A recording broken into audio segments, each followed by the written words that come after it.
जय शिवराय मित्रांनो, पावसाळ्यात तुमच्या जनावराला कोणते कोणते जीवघेणे आजार होऊ शकतात याविषयी तुम्हाला माहिती आहे का? चला आपण एक एक आजार बघूया. सगळ्यात पहिला आजार आहे मित्रांनो डायरिया, जुलाब.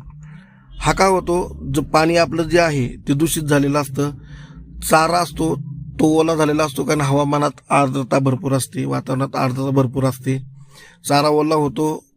किंवा तुम्ही जे मुरघास वगैरे बनवता तर त्याच्यामध्ये पण फंगस लागण्याचे चान्सेस जास्त असतात ह्या दिवसात. त्याच्यामुळे काय होतं, जनावराला डायरिया चालू होऊन जातो.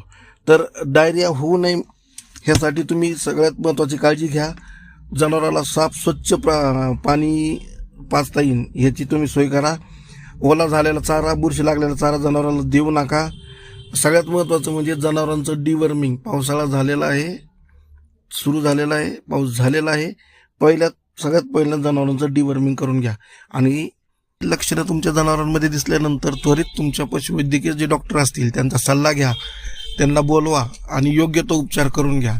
पण तत्पूर्वी प्रथम उपचार म्हणून तुमच्या जनावरांना बायोट्रिम DS बोलस ह्या 2 बोलस देऊन ठेवा.